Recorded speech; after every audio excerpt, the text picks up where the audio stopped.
And welcome back to Hannity. So earlier today, while I was at the White House, the press secretary, Sean Spicer, he gave me a tour of the briefing room. Take a look at this.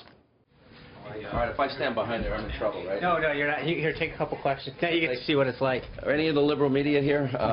Well, I do have an opinion. So this is your podium. This is where you come in. Now, this room is very packed. How many people are in here every day? 49 seats every day that get filled. And then, obviously, as you've seen on TV, they line the walls, right? Ask questions. So they're always so friendly. You know? It is. It's just, are you telling us the truth? Are you being dishonest with us? It's the greatest part of the job, to come out and deliver the message on what the president's been able to accomplish. How do you decide who you're going to choose? Do you do that ahead of time? I think sometimes some reporters will come to us and say, hey, I've got a question I'd like to ask, or there's an issue that's hot.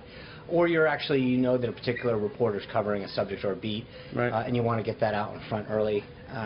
But we're only on day 2, so we're getting used to it. You're working on the process. You know, it's funny. For every hour of radio, I do at least 2 hours of prep. Yeah. So for every press conference, I've got to imagine. We get in early. What time you get in? Just before 7. Okay. And then start reading, you know, what's going on right now. Start figuring out where we think a lot of the questions are going to come, where a lot of the interest is, and meshing that with making sure we know what the president's going to be doing that day.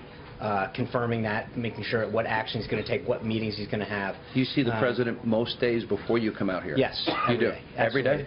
If you so can. far, so good. Yes. But just to make sure, 5? you know, it's his job, my job to make sure that I know what key messages he wants to drive, or is there anything in particular that is of interest to him, so that I'm communicating it effectively. How do you decide who gets what seat? This is all set right now by the White House Correspondents Association. It was something that got given to them. Where's Hannity's seat? I don't see one seat that has my name on it in the whole building.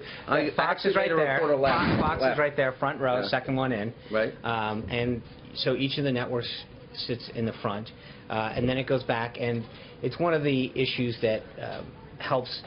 You can apply for a seat. What we allow, though, is any reporter who's here can apply for a daily pass. So if you're here, you want to come be part of the daily press conference, we announced the launch of what we're calling Skype Seats the other day, which is an opportunity for us to bring 4 reporters in from around the country that don't have the ability. And I think what it does for us, and what it's going to help the room, is to bring in someone who doesn't live inside the Beltway, and hopefully local reporters, talk radio show hosts, who might be able to add a perspective or an issue that might not be getting covered in the briefing room. I've been in talk radio. It's my 30th year, and I'd never been invited, so I think that's a change. But I also noticed you changed the order of we did.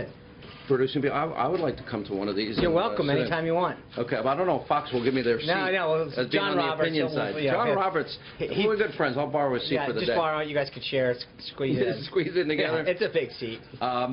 So you spend all those hours and you come out here, and how do you feel it's going so far? I think it's going really well. Obviously, the president. I saw some laughing today. There's a little bit of laughing. I mean, it's been driven by the activity and the success that the president's having. That's what makes the job easy to do. Is that when he's accomplishing as much as he is, you're able to come out and talk about it. And he's got a clear vision where he wants to take this country in a way in which he wants to accomplish it. So that makes the job easy. You know what he wants to do, and he's doing it. All right, Sean Spicer. Thanks a lot. Good luck in the new job. Thank you for sharing time with us. Appreciate it.